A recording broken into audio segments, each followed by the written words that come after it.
Hello বন্ধুরা, আপনারা দেখছেন আরো জানুন ইউটিউব চ্যানেল এবং আমি হচ্ছি আপনাদের হোস্ট সোহেল। আচ্ছা, আপনাদের দেহের কোনো অঙ্গের কি অপারেশন হয়েছে কখনো? যদি নাও হয়ে থাকে তাহলে এটা ভাবুন আপনি অপারেশন টেবিলে শুয়ে আছেন এবং হঠাৎ করে আপনার জ্ঞান ফিরে আসা। ভুললে চলবে না, কিন্তু এটা আপনারই অপারেশন হচ্ছে এবং সেই অপারেশন থেকে পাওয়া সমস্ত যন্ত্রণা ব্যথাকে আপনি অনুভব করছেন। আর সত্যি তো এটাই, এই সব ঘটনা আমাদের চিন্তা ভাবনার থেকে অনেক কমন। আমাদের কাছে যা রিপোর্ট আছে আজকে আপনাদেরকে এটা প্রমাণ করে দেবে যে ভবিষ্যতে এইসব ঘটনা কারোর সাথে হওয়াটা পুরোপুরিভাবে স্বাভাবিক। তো ভিডিওটি পুরোপুরি দেখতে হবে শুরু থেকে শেষ অবধি, একদম স্কিপ করলে চলবে না, কারণ আজকের এই ভিডিওতে আমরা কথা বলবো এমন কিছু মানুষের কথা যারা অলরেডি এই পরিস্থিতি শিকার হয়েছেন এবং ভবিষ্যতে গিয়ে যাতে আপনার সাথে এই পরিস্থিতি না হয় তার জন্য কি কি পদক্ষেপ নেবেন সেগুলো আমরা বিস্তারিত আলোচনা করব আজকের এই ভিডিওতে। আসুন তবে শুরু করা যাক আজকের ভিডিও। তবে হ্যাঁ, ভিডিও শুরু করার আগে আপনাদেরকে একটাই রিকোয়েস্ট করব, যদি এই ভিডিওটাকে আপনারা আরো জানুনের ফেসবুক পেজে দেখে থাকেন তাহলে আরো জানুনের ফেসবুক পেজটাকে ফলো করবেন, এবং যদি ইউটিউবে দেখে থাকেন তাহলে আরো জানুনের ইউটিউব চ্যানেলটিকে অবশ্যই সাবস্ক্রাইব করবেন এবং সাবস্ক্রাইব করার সাথে সাথে বেল আইকনটা টিপে অল নোটিফিকেশন করে নেবেন। তো অনেক টাইম নিয়ে নিয়েছি, চলুন শুরু করা যাক আজকের ভিডিও অ্যানাস্থেসিয়া অ্যাওয়ারনেসকে নিয়ে। জেনারেলি যে কোনো সার্জারির আগে ডক্টররা পেশেন্টদেরকে অ্যানাস্থেসিয়া দিয়ে থাকে। এই অ্যানাস্থেসিয়া আমাদের শরীরে প্রকৃতভাবে দুটো কাজ করে থাকে। প্রথমত আমাদের শরীরকে আনকনসিয়াস অথবা অবশ করে রাখে। সার্জারি চলাকালীন আমাদের যাতে কোনো রকম কাটা ছেঁড়া আমরা ফিল না করতে পারি, এবং সার্জারি চলাকালীন পেশেন্টরা যেন নিজেদের শরীরকে নড়াচড়া না করতে পারে তার জন্য একটা হয়ে থাকে। আর দ্বিতীয়ত এই অ্যানাস্থেসিয়ার প্রভাবে আমাদের মস্তিষ্কে নিউ মেমোরি তৈরিতে প্রতিরোধ করে দেয়, কারণ অপারেশন চলাকালীন অপারেশনের শুরু থেকে শেষ অবধি কোনো রকম মেমোরি ক্রিয়েট হয় না। তাহলে কি হবে, পেশেন্টের ওই অপারেশন রিলেটেড কোনো কিছুই মাথায় থাকবে না। প্রতি বিশ্বে বছরে 210 লক্ষের বেশি সার্জারি হয়ে থাকে, কিন্তু এদের মধ্যে কিছু পেশেন্টদের এমন জিনিসের মোকাবিলা করতে হয়। ওদেরকে একটা কন্ডিশন, মেডিকেলের ভাষায় যাকে বলা হয় অ্যানাস্থেসিয়া অ্যাওয়ারনেসের শিকার হতে হয়। অ্যানাস্থেসিয়া অ্যাওয়ারনেসের মানে হলো এটা যে অপারেশন চলাকালীন যেখানে পেশেন্টের শরীর অবশ হয়ে থাকার কথা সেখানে হঠাৎ করে পেশেন্টের জ্ঞান ফিরে আসা, পেশেন্টের ঘুম ভেঙে যাওয়া, তাকেই আমরা বলি অ্যানাস্থেসিয়া অ্যাওয়ারনেস। আর শুধুমাত্র যে ঘুম ভেঙে যাবে তা নয়, ঘুম ভাঙার সাথে সাথে তার সমস্ত সেন্স ফিরে আসা। পেশেন্টের যখন অপারেশন হবে সেই অপারেশন চলাকালীন সমস্ত কাটা ছেঁড়াকে অনুভব করা, শুধুমাত্র কাটা ছেঁড়া নয়, কাটা ছেঁড়ার সাথে সাথে সেই কাটা ছেঁড়ার ব্যথাগুলোকে অনুভব করাকে অ্যানাস্থেসিয়া অ্যাওয়ারনেস বলে। কিন্তু এখান থেকেই শুরু হয় আসল সমস্যা। যেহেতু ওদের শরীর অ্যানাস্থেসিয়ার প্রভাবে প্যারালাইজড হয়ে যায়, সেহেতু তারা নিজে থেকে চেষ্টা করেও নড়তে চড়তে পারে না, এবং ওরা যে ব্যথাটা অপারেশন চলাকালীন অনুভব করবে সেটা তারা তাদের আশেপাশে কর্মরত নার্স বা ডাক্তারকেও বোঝাতে পারবে না। তারা তাদের আশেপাশে হওয়া সব কিছুর আওয়াজ পর্যন্ত শুনতে পায়, সব জিনিস বুঝতে পারে, কিন্তু এমন দুর্ভাগা হয়ে পড়ে যে তারা চেয়েও তাদের ব্যথা বোঝাতে পারে না। তারা মনে মনে চিৎকার তো অনেক করে, কিন্তু সেই আওয়াজ কর্মরত ডাক্তার বা নার্সের কানে যায় না, কারণ তারা সেটা তাদের মনের মধ্যেই চিৎকার করে। তারা তাদের হাত পা নড়ানোর অনেক চেষ্টা করে, কিন্তু তারা তাদেরকে বাঁধা অবস্থায় পেয়ে থাকে, কারণ সার্জারি চলাকালীন অবস্থায় পেশেন্টের মাথায় এসব সার্জারি রিলেটেড ভয়ঙ্কর জিনিস চলতে থাকে, যা বাস্তবে কোনোদিনই সম্ভব নয়। আর ঠিক এই ভয়ের জন্যই ইমোশনস আমাদের শরীরকে প্রচন্ডভাবে হাইপার সেন্সিটিভ এবং হাইপার অ্যাওয়্যার বানিয়ে দেয়। আর ঠিক এই পার্টিকুলার কারণের জন্যই আমাদেরকে অ্যানাস্থেসিয়া অ্যাওয়ারনেসের শিকার হতে হয়। পরিসংখ্যান অনুযায়ী প্রতি বছরে বিশ্বে 210 লক্ষের বেশি সার্জারি হয়ে থাকে। আর এই 210 লক্ষের ভিতরে প্রতি 1000 জনের মানুষের ভিতরে 1 থেকে 2টো কেস এমন দেখা যায় যাদেরকে এই অ্যানাস্থেসিয়া অ্যাওয়ারনেসের শিকার হতে হয়। তাহলে প্রতি বছরে মোটমাট 20 থেকে 40,000 কেসে অ্যানাস্থেসিয়া অ্যাওয়ারনেস হওয়ার চান্সেস অনেক বেশি হয়ে থাকে। আর অ্যানাস্থেসিয়া অ্যাওয়ারনেস হওয়ার চান্সেস বেশি হয় সেই সমস্ত মানুষের ক্ষেত্রে যারা অনেক ধরনের মেডিকেল কন্ডিশনের ভিতরে অলরেডি থাকে। 2004 সালে সিডনি উইলিয়ামস নামের একজন পেশেন্টের হার্ট সার্জারি হয়। এই হার্ট সার্জারি শুরু হওয়ার আগেই ডক্টর তাকে এটা এনশিওর করে দেয় যে কি এই হার্ট সার্জারি হওয়ার পরে আপনার বাঁচা মরা 50-50, মানে আপনি বাঁচতেও পারেন, আপনি মারাও যেতে পারেন। তো সেই মতন সার্জারি শুরু হয়, এবং সার্জারি শুরু হওয়ার খানিকক্ষণ বাদেই যখন পেশেন্টের বুকের হাড়, অর্থাৎ মেডিকেলের ভাষায় যেটাকে আমরা স্টারনাম বলে থাকি, এই বুকের হাড় কাটার সময় তার জ্ঞান ফিরে আসে, এবং জ্ঞান ফিরে আসার সাথে সাথে সে সমস্ত ব্যথা যন্ত্রণাকে সে ফিল করতে থাকে। ওই টাইমে পেশেন্ট না নড়তে চড়তে পারছিল, না পারছিল চিৎকার করে জানাতে যে ডাক্তারবাবু আমার জ্ঞান ফিরে এসেছে, আমার অনেক ব্যথা হচ্ছে। এমনকি সেই ব্যথা এমন যে ওই অ্যানাস্থেশিয়ার প্রভাবে সে কাঁদতে পর্যন্ত পারছিল না। সে তখন সেই ডাক্তারদের কথাবার্তা শুনতে পাচ্ছিল।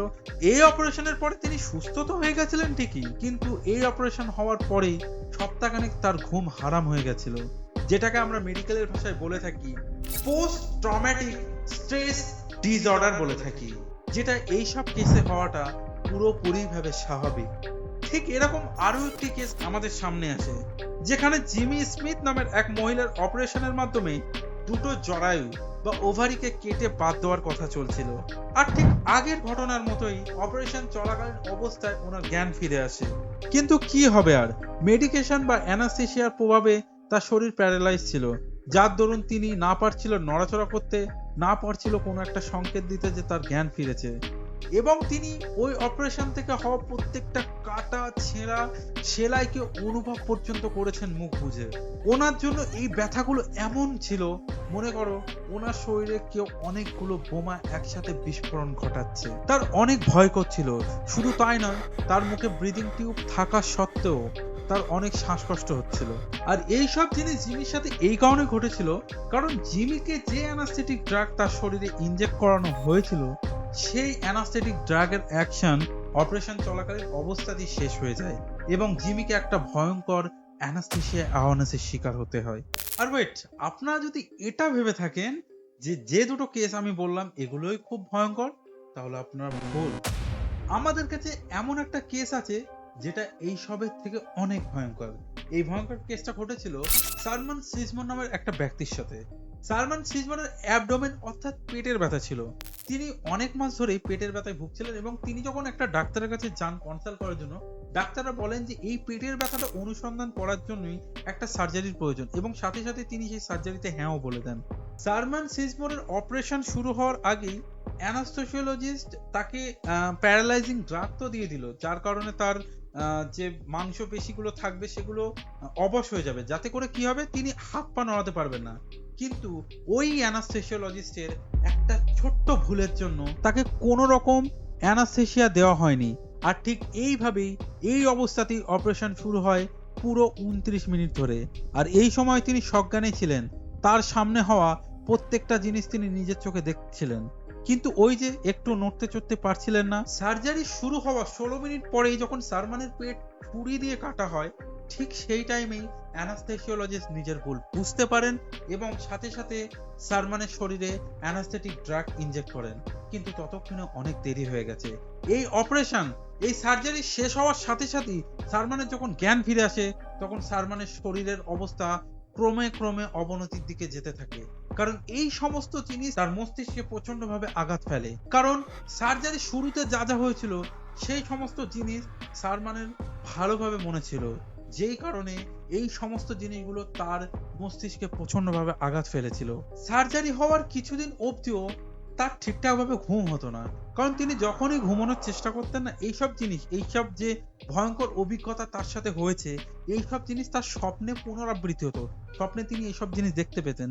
আর তার সবসময় না এই জিনিসটা মনে হতো যে তার আশপাশে যেসব মানুষরা আছে তাকে মেরে ফেলে দেবে, এরকম একটা জিনিস সবসময় তার মাথাতে আসতো, কারণ এইসব জিনিসগুলো ভয়ঙ্করভাবে তার মস্তিষ্কে এফেক্ট ফেলেছিল। তো এইসব ঘটনা ঘটার পরেও তিনি বেশ কয়েকদিন ধরেই বেঁচে ছিলেন, কিন্তু তার কিছুদিনের মধ্যেই তিনি আত্মহত্যা করে নেন।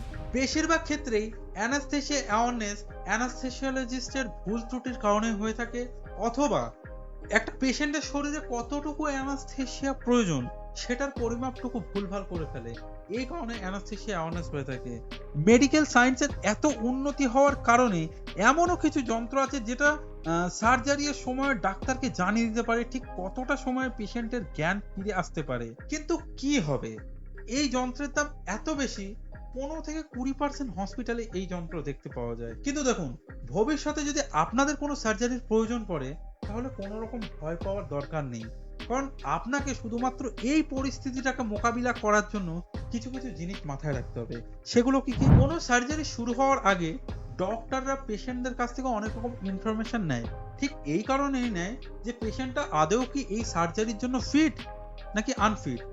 তো ডক্টররা পেশেন্টদের কাছ থেকে কিছু কিছু জিনিস জেনে থাকে, যেমন পেশেন্টের ডায়াবেটিক্স মেলাইটাস আছে কিনা, মানে সুগার আছে কিনা, বা পেশেন্টের কোনো রকম হাইপার টেনশন বা উচ্চ রক্তচাপ আছে কিনা, বা হোয়াট এভার ইট ইজ পেশেন্টদের কোনো রকম পেশেন্টের ব্যাপারে কোনো কিছু জানতে চাইলে, যে অনেক অনেক সময় ডক্টররা এরকমও হয় পেশেন্টদেরকে জিজ্ঞাসা করে যে কোনো রকম নেশা আপনারা করেন কিনা। তো আপনাদেরকে একটা জিনিস মাথায় রাখতে হবে, আপনারা ডক্টরকে যেটা বলবেন সেটা যেন 100% কারেক্ট হয়। আপনারা কোনো কিছু ডক্টরের থেকে লুকাবেন না। ওকে, সেকেন্ড থিং হলো কি, আপনারা যখন অপারেশন করাতে যাবেন তখন আপনাদের বাবা মা আত্মীয় স্বজন বা যে কোনো পরিজন, মানে যে পেশেন্টের অ্যাটেন্ডার হবে, তাকে এই জিনিসটা এনশিওর করে নিতে হবে তারা যেন ডক্টর নার্সদের কাছে গিয়ে একবার হলে অন্তত বলে যে আমাদের যে পেশেন্ট আছে সে যেন ভালো কেয়ারটা পায়।